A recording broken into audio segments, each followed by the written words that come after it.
Welcome to the First Unitarian Church of Worcester, Massachusetts. I'm Sara Stewart, the minister here. It is wonderful to have all of you with us this morning. I'm leading worship this morning with our Director of Music, Allegra Martin, Assistant Director of Music, James Haupt. Our Director of Faith Development, Samantha Namath, is working with our coming-of-age students this morning. Here in the service, we have Assistant Director of Faith Development, Abigail Hannaford-Riccardi, and Eugene Rossi is our broadcast tech. Ken Mandiel is our head usher, and Ava and Amelia Willender are volunteering as readers this morning. We're very pleased to have our own Jerry Bellows as our guest musician this morning on recorder. Thank you to Jerry and to our wonderful choir for their gifts of music. Here at First Unitarian Church, we strive in loving fellowship to honor the sacred, connect with each other, and serve justice. We are a welcoming congregation. Whatever your age, race, class, nationality, sexual orientation, or gender identity, we are delighted to have you with us this morning. For those of you who are joining us online, you can like this video to help others find us and subscribe to our channel to find all of our content, children's stories, past services, and musical performances. The best way to stay in touch with everything we do together as a church is to get our e-newsletter. You can go to firstunitarian.com and click subscribe to our newsletter at the bottom of any page. Everyone is welcome to come to a social hour in the church parlor after the service.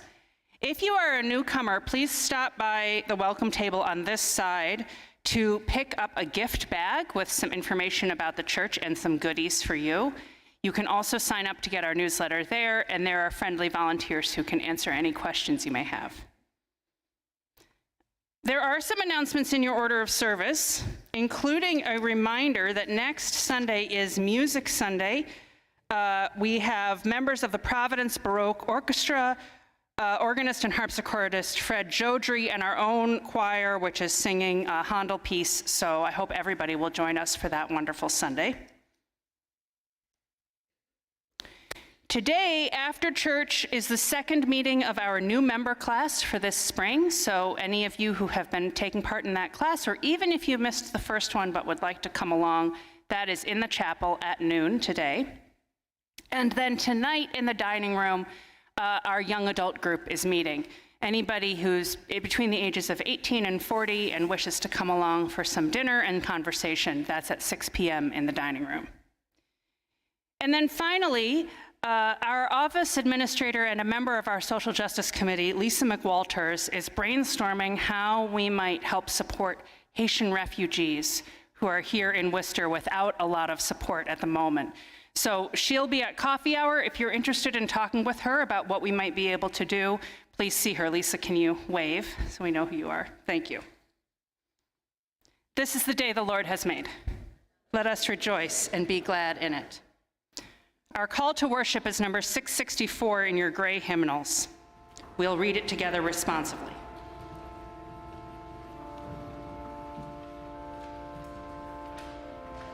Give us the spirit of the child. Give us the child who lives within. Child who trusts, the child who imagines, the child who sings. The child who receives without reservation, the child who gives without judgment. Give us a child's eyes, that we may receive the beauty and freshness of this day like a sunrise. Give us a child's ears, that we may hear the music of mythical times. Give us a child's heart, that we may be filled with wonder and delight. Give us a child's faith, that we may be cured of our cynicism. Give us the spirit of the child, who is not afraid to need, who is not afraid to love.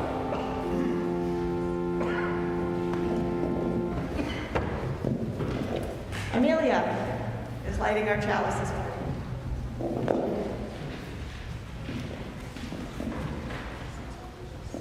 Amelia is lighting our chalice this morning.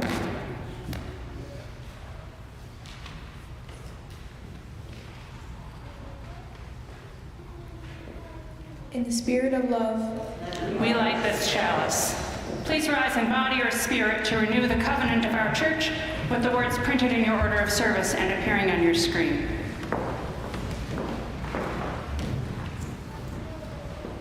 In the love of truth and in the spirit of Jesus, we unite for the worship of God and the service of all.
Good morning.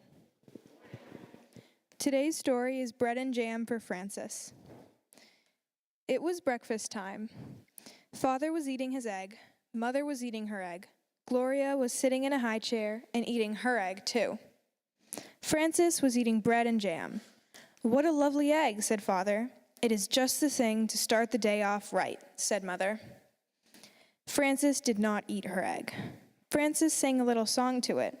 She sang very softly, "I do not like the way you slide. I do not like your soft inside. I do not like you lots of ways, and I could go many days without eggs."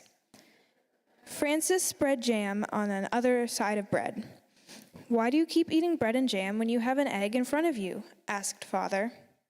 "I like bread and jam because it does not slide off your spoon in a funny way," said Francis. "Well, of course, but there are other kinds of eggs," said Father. "But the sunny side up eggs lie on the plate and look up at you, and sunny side down eggs just lie on their stomachs and wait," said Francis.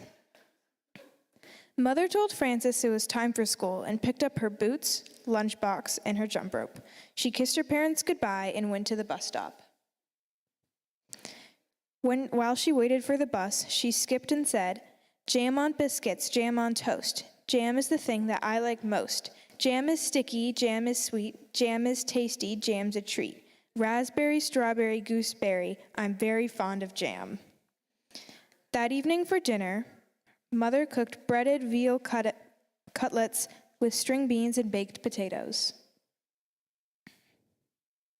Frances looked at her plate and sang, "What do cutlets wear before they are breaded?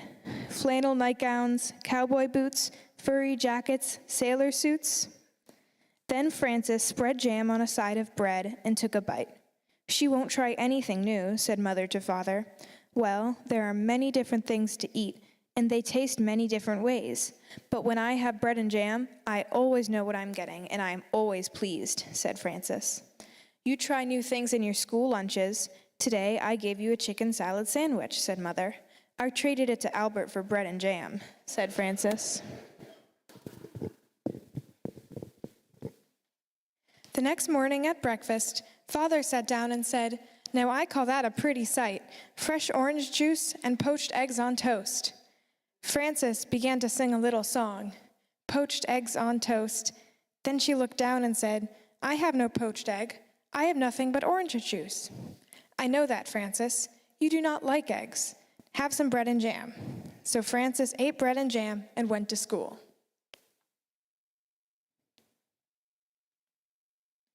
When the lunch bell rang, Frances sat down next to her friend Albert. "What do you have today?" asked Frances. "I have a cream cheese, cucumber, and tomato sandwich, and a hard-boiled egg, and a salt shaker, and a thermos of milk, and a bunch of grapes, and a tangerine, and a cup of custard." "What do you have?" Frances opened her lunch. "Bread and jam," she said. "You're lucky. That's just what you like," said Albert. "I had bread and jam last night for dinner, and for breakfast this morning. I'm a very lucky girl, I guess." Albert took bites of everything in his lunch, took a bite of the egg, a drink of the milk, a bite of the sandwich, grapes, tangerine, and custard. "I like to have a good lunch," said Albert. Frances ate her bread and jam and played on the playground. She didn't skip as fast as she did that morning. When Frances got home, her mother had a snack for her. Bread and jam and a glass of milk. Frances ate up most of her bread and jam, but did not eat all of it. After, she went out to skip rope. She skipped a little more slowly than she did at noon. That evening for dinner, her mother made spaghetti and meatballs. "I'm glad there is enough food for seconds, because spaghetti and meatballs is my favorite," said Father. Frances looked down at her plate. There were no spaghetti and meatballs on it. There was a slice of bread and a jar of jam. Frances began to cry. "My goodness, what's the matter, Frances? Why are you crying?" asked Mother. "I want spaghetti and meatballs. May I have some, please?" asked Frances. "I had no idea you liked spaghetti and meatballs," said Mother. So Mother gave Frances spaghetti and meatballs, and she ate it all up. The next day at lunch, Frances sat next to Albert and opened up her lunchbox to see what was inside. She had tomato soup and a lobster salad sandwich, celery, carrots, black olives, plums, cherries, and vanilla pudding. "I think it's nice that there are different kinds of lunches and breakfasts and dinners and snacks," said Albert. "So do I," said Frances.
Now please join us and Abby in the chapel for our children's chapel. All friends are welcome.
Please join me in the common prayer printed in your order of service and appearing on your screen. Spirit of love, be with us as parents and as children. For those of us who are parents or are bringing up children, give us patience, love, and support in our sacred work. For those of us who mentor and guide young people, may we be a blessing to them, and may they be a blessing to us.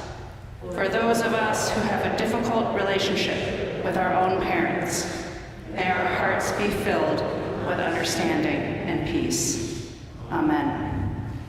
Please continue your own thoughts and prayers in silence.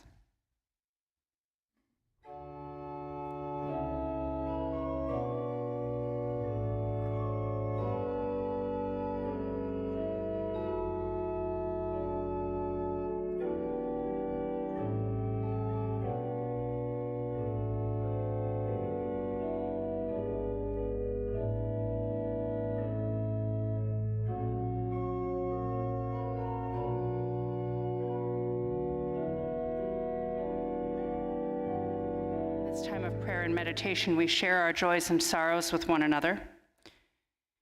Vicky Hardy lights a candle of gratitude for her new, healthy granddaughter and for her mother who is out of the hospital.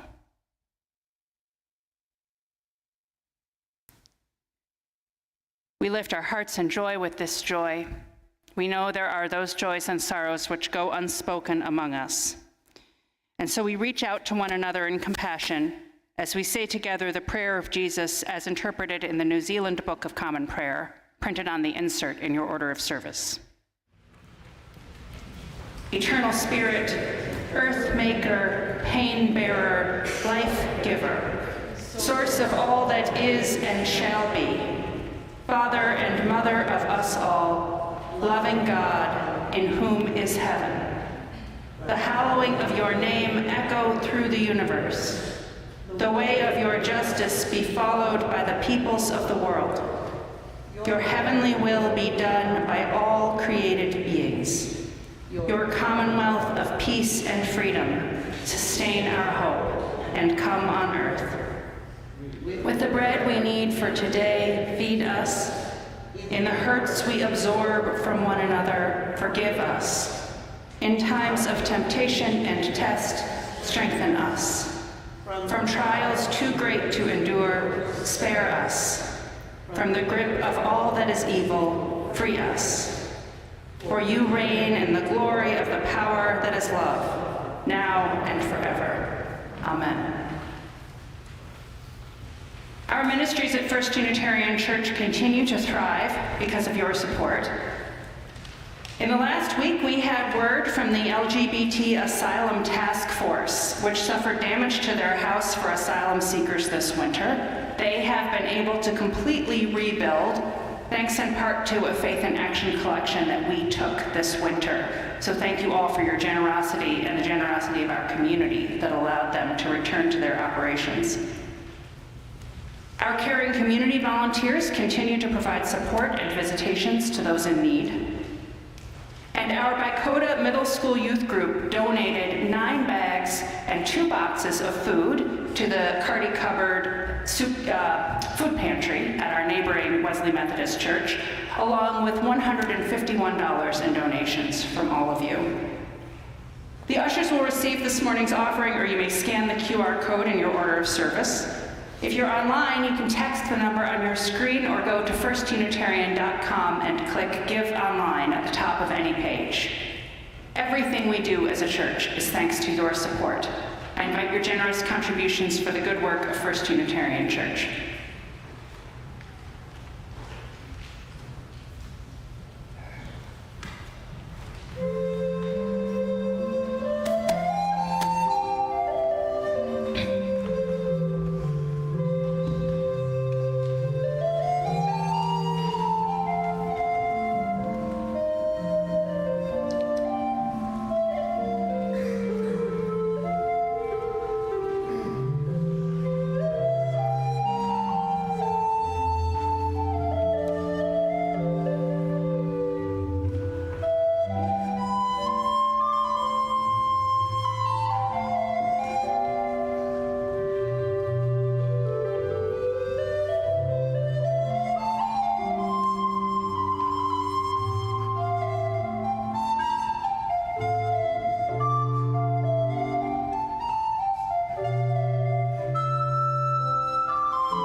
Our first reading is from the book of Proverbs, chapter 22.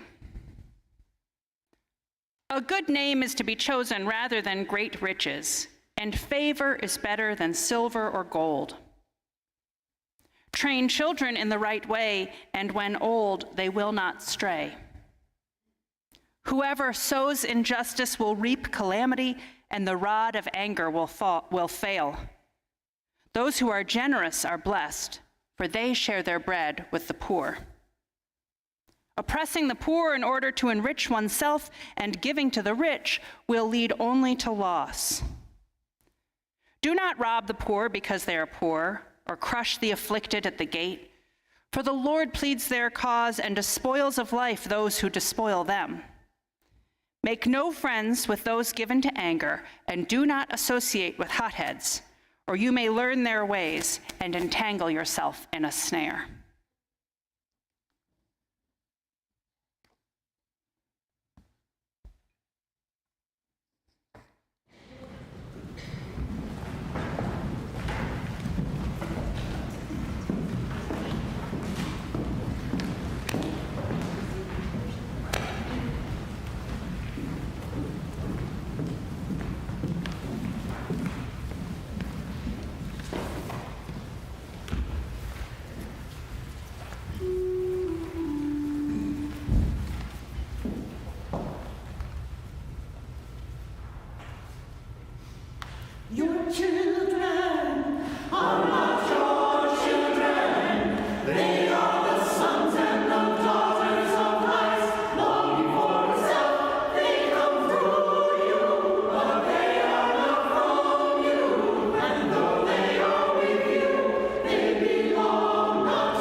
Our second reading is The Prince and the Monster, which is a Buddhist fable. Once, in times past, the future Buddha was born to the good king and queen of Brahmadatta. Consulting the stars, they foretold that the boy would grow to be a courageous man, known far and wide for his skill with 5 different weapons, and thus he was named Prince Five Weapons. On his 16th birthday, the prince's parents consulted their advisors and determined it was now time for the prince to begin his formal training. He was to travel to the far kingdom of Gandhara and study with the greatest weapons master in the world. From dawn to dark, the young prince practiced with determined effort under the watchful master. At first light, the prince shot 100 arrows until he hit 100 bullseyes. After that, he hurled his spear until it flew 100 yards 100 times. With a sword, he sparred against his teacher until he successfully parried 100 thrusts. Lastly, Prince Five Weapons wielded an immense club and pummeled 100 pounds of hay to dust. Weeks, then months, then years passed. The prince grew extraordinarily strong and able. Soon enough, the time arrived when the weapons master granted him permission to leave. Prince Five Weapons was well prepared for any battle. But the master had some final words for the prince. You have tirelessly trained for 3 years and have mastered the art of 4 different weapons. These skills alone will be enough to protect you in almost any situation. However, there is one weapon left, he continued. It is the most important and powerful of all, but I cannot teach it to you. I cannot even tell you about it, because it must be discovered by oneself. Go now, back to your home and your country. Help your parents rule the land peacefully. In short time, your chance will come to learn the last of the weapons. So saying, he sent Prince Five Weapons upon the road home. But after only 2 days of walking, he came upon a roadblock of logs guarded by 2 soldiers. Young sir, they warned, you cannot pass through here. The road beyond is the haunt of an awful, terrible ogre, the fearsome monster Sticky Hair. He attacks each and every traveler. He devours them from the inside out. No one is ever heard from again. But the future Buddha, proud and confident as a lion, replied, Oh, he won't attack me, sir. I am Prince Five Weapons. So he set upon the path, and soon enough he met Sticky Hair. Sticky Hair crashed through the timber, ripping out trees and tossing them in the path of the prince. His head was as large as a mansion, his eyes were like tureens of fire, his tusks were bulbous as drums, and he had the beak of a giant bird of prey. He had an immense purple belly, but his palms and feet were inky black. Worst of all, he was covered from head to toe with shaggy, sticky, gooey hair. Halt, the monster rasped, you are now my prey. Prince Five Weapons fought Sticky Hair bravely, but his arrows only stuck fast to the ogre's hair and did not hurt him a bit. His spear stuck fast in the monster's hair. He marched right up to that ogre and swung at him with his club, but the club also stuck and didn't hurt him at all. The sword, sharp as it was, stuck to the monster's hair like a toothpick. Then Prince Five Weapons punched him with his right hand and his left hand, which also stuck. He struck at him with his right foot, and he bravely kicked with his left foot, and there he was, completely stuck. As for the ogre, he too began to wonder about the situation. This is some lion of a youth totally fearless like no other. For although he is trapped by a monster like me, he appears neither to tremble nor quake. He must have a secret weapon. I wonder if I'm risking my own life. For in all the time I have eaten travelers, I have never yet seen his match. The ogre asked the boy why he was not afraid. Ogre, why should I be afraid? Asked Prince Five Weapons. For at some time in one's life, death is absolutely certain. And in so saying, the prince suddenly realized what his 5th weapon was. I do indeed have a secret weapon, he said. It is the weapon of truth and good deeds. My secret weapon will tear at your insides like a sword for the harm you have wreaked. You will certainly perish along with me. Terrified now with the fear of his own death, the monster Sticky Hair delicately plucked the young prince from his gooey, shaggy fur and placed him back upon the road. Prince Five Weapons lived out his days exactly as the prophets foretold. He became a great and just ruler of his peaceful country.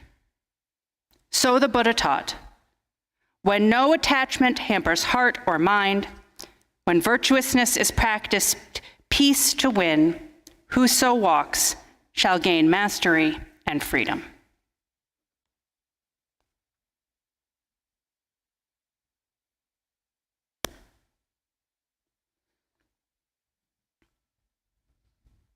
The Buddha is one of those spiritual masters who has many childhoods.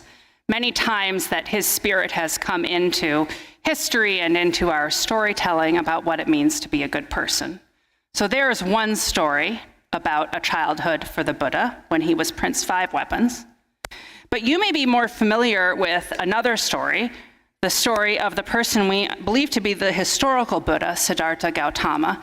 And just like Jesus, we don't know the true history of Siddhartha's young birth and childhood, but there is a story that is commonly told about it.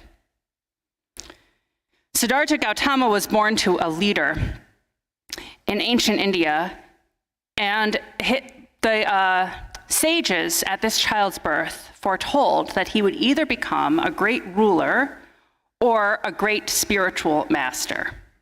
Well, the king, who knew how great it was to be a ruler and could see the life of poverty that spiritual masters led, said to himself, well, I am going to make sure that this son of mine becomes a king instead of a spiritual leader. So he kept him completely inside the palace compound for his entire childhood and adolescence and young adulthood. He brought in a beautiful bride to become Siddhartha's wife. They were married, they had a child, and all of this entirely inside the palace compound. But one day, Siddhartha said to his chariot driver, I have never seen the world outside of the palace. Won't you take me to see what is out there? The charioteer agreed, and as they drove, they saw a sick man, and then they saw an old man, and then they saw the body of a person who had died and was waiting for burial. Then at each of these, Siddhartha said to his charioteer, what has happened to this man? What is this? Because he had never seen illness or aging or death. And every time his driver said to him, well, this man is sick, and this man is old, and that person has died. And this is inevitable. This is the end result of human life. We all at some point become sick. We all at some point become old, if we're lucky. We all at some point die.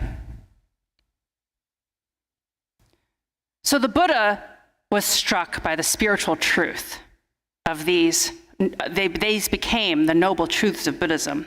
And he decided to leave his family and leave the palace and strike out as a spiritual man to find out how to find release from suffering. For many years, he journeyed as an ascetic. He hardly ate anything at all until he reached his moment of enlightenment under the Bodhi tree and became the leader we know as the Buddha. Now, this journey is a great blessing to the spiritual lives of Buddhists throughout the centuries and to all who have been moved by the Buddha's teachings of acceptance and mindfulness. But, for Siddhartha's father, it's not very good parenting. Psychologist Foster Cline and educator Jim Fay define good parenting as care that balances love and protection in an appropriate way. As parents, we need to protect children from life-altering harms, appropriate to age, but we need to allow them to learn from their mistakes along the way. And we need to let that parenting change and grow as they get older. So an infant needs practically constant care to be able to be fed, to go to sleep, to be safe and warm and dry. But even as children get to be toddlers and then school age and then adolescence, the protection and care they need from their parents changes, and they are able to make more decisions themselves. Parents need to love children as they grow up and become adults, and loving them means helping them know that they can take risks, make good choices, and look out for themselves and others. And parents care for children in the ways that they can't care for themselves, but help them take care for themselves in the ways that they can. And most of all, Klein and Fay counsel parents to care for themselves so that they can model their values for their children. You may have noticed this. Children sometimes don't listen to what we say, but children are always observing what we do. So rearing children involves parenting ourselves, to remind ourselves of our deepest values, and remember to live out our ethics in family life. I want to talk about two common parenting temptations. The first is overprotection. I think this is the problem that Siddhartha's dad has. He thinks to himself, I can see this outcome I don't want for my child out there in the future of becoming a religious man. Good thing my parents didn't think that. I'm going to make sure that we don't end up there by protecting him from everything, having him live in a bubble inside the palace compound forever. And this happens still today, even though not many of us live in palace compounds. I hear stories about college students whose parents use phone tracking apps to see exactly where their college student is going and stop them from going places they don't want them to go. There's a temptation to what's called helicopter parenting. I mean, I have felt this myself. My own older son just got his first job. And the temptation for me to step in and do some parts of it for him was strong. And letting him go about it himself and figure out how to do it and risk the outcome that he might not get the job. I had to cope with those feelings myself. He did get the job, so thank goodness. I know of young adults who don't know how to navigate life in a city where they work or attend college that's different from the place that they grew up. This is what happens if parenting is overprotective. Children do grow up to become adults, and they're adults who don't know how to make the decisions and navigate the risks that they face in life. I mean, I think that you could say this about Siddhartha, because he left his family and wandered in the countryside for years and nearly starved to death before he achieved the enlightenment of moderation in all things. Perhaps we can imagine that if Siddhartha's parents had been not quite so protective, that he might have had a chance to experiment with some of these risks and opportunities in life before then. Another parenting temptation is control. And in a way, this is just another form of protection. After all, parents have more experience than their children, and they have learned for themselves how to navigate life correctly. So the belief that there is one right way to do everything, and if children do life exactly right, they will be safe and successful forever, can look like control over children's lives. Control is often about managing our own anxiety. My husband and I have something we say to each other, which is, your way is the best way. And this is a reminder to ourselves that for me, I'll speak for myself, it's a reminder to me that when I begin to want Andy to do something the way I think it should be done, that is my anxiety talking. And it has nothing to do with the outcome of whatever it is that we're doing. There are, in fact, different paths to success. It's okay for people to be different. It's okay for things to get done in a different way. And if I can't honestly say that to Andy, if I can't honestly say, your way is the best way, then I owe it to him to explain why, out of respect for him. For instance, I might say, well, I'm really nervous about this trip, and I just want to finish all the packing early so that I can feel a little calmer and ask for his help in that anxiety that I'm feeling. Or I might even say, I admit that my desire to have the towels all folded the same way is irrational, but nonetheless, this is what I want, and since you love me, would you please help me out? Your way is the best way is a good litmus test with children. Why is our anxiety getting triggered when a child is doing something in a way that we don't necessarily want?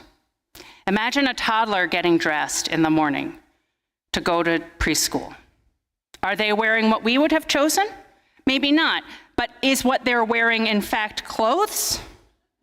They could probably go to preschool. Maybe the toddler's way is the best way in that moment. Or the stage of parenting I'm in, asking a teenager to help make dinner. Are they making dinner exactly the way I would? Well, maybe not. But are they helping, and is dinner going to get on the table? Then their way may be the best way for them. We're laughing here, but it's worth remembering that the end of the path of control can be abuse. If we try to force children to do something, and we end up in a physical altercation with them, then we are in dangerous territory. A classic child psychologist, Winnicott, said that it was better to tell a child how you felt, even if it was a very difficult emotion, than it was to get physical with the child. I'm too angry to talk right now is a better message for a child than hitting them or acting out our anger on children. All of these parenting principles are grounded in respect. Respect for the person the child is, respect for the person they're becoming, taking their developmental needs into account, but letting them be as much of their own person as they can. Two parenting tools based in respect are remembering to explain our emotions and remembering to use empathy. Klein and Fay suggest I messages that tell how you feel and why, as a way of explaining emotions. So imagine having an argument with a child, a grade school child, maybe one who's old enough to be alone for a little while. An I statement explaining how you feel might mean saying, I'm too angry right now, so I'm going to walk around the block and calm down, and we can talk when I get back. Or another example with a school-age child might be, when your teacher tells me you're misbehaving at school, I feel sad because I know how kind you can be. What do you think is going on? These are messages that convey respect for the child while still setting limits with the child, still making clear that you as a parent have expectations for living together in harmony and for the child's kindness at school. And the second tool is to use empathy.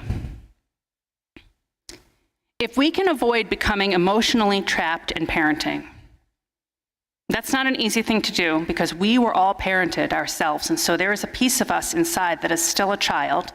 And when we have these parenting interactions, there's a part of us that seeks to become the child again instead of being the parent. If we can have some distance from our feelings to avoid becoming that child again ourselves, then we can observe our own emotions and the emotions that our child displays and have some empathy for them. So a teen who stays up too late playing video games is tired and miserable the next day. And I believe that this can go on and on and on, day after day. Empathy tells us that feeling that way, tired and miserable, is awful. I mean, we have felt that way. Perhaps we've stayed up too late with our phones. Perhaps we know the way too much screen time makes us feel.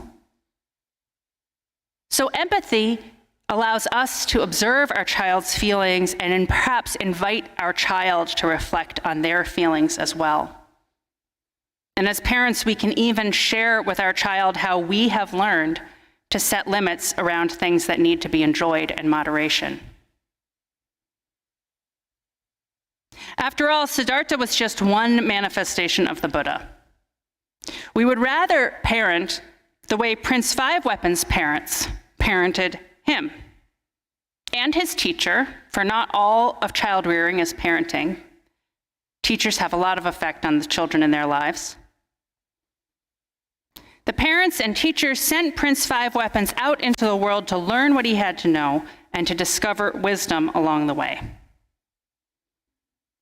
They gave him the example and the opportunity to discover the wisdom inside of him. His teacher sets him on the road back to his family, saying, well, you still have one more weapon that you have to master, but I can't tell you anything about it. Good luck.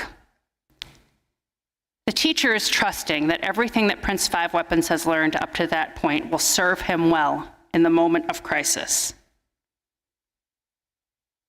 They have given him the example and the opportunity to discover the wisdom inside of him, which is that truthfulness and good deeds are the foundation of character. And where did Prince Five Weapons learn that? He must have learned it from the example of his teacher and his parents, from how they themselves demonstrated truthfulness and good deeds in their own lives. Through their honesty and their empathy, he discovered that he had honesty and empathy within him. May we, however we interact with children in our lives, share the honesty and empathy and strength of character that is in us. I love you all. Amen.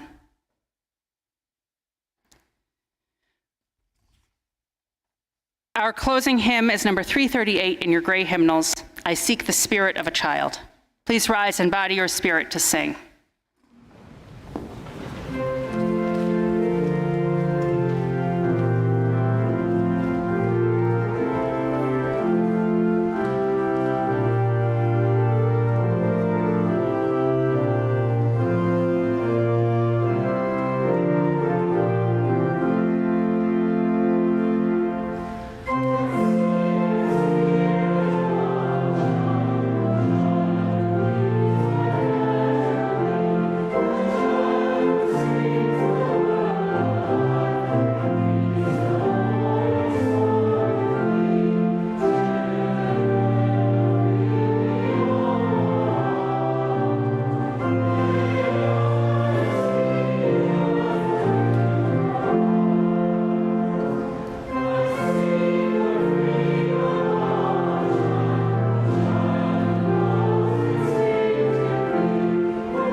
Into the world in peace, be of good courage. Hold fast that which is good, render to no one evil for evil. Strengthen the faint-hearted, support the weak, help the afflicted, honor everyone. Love and serve the holy, rejoicing in the power of the Spirit forever. Amen. Please be seated.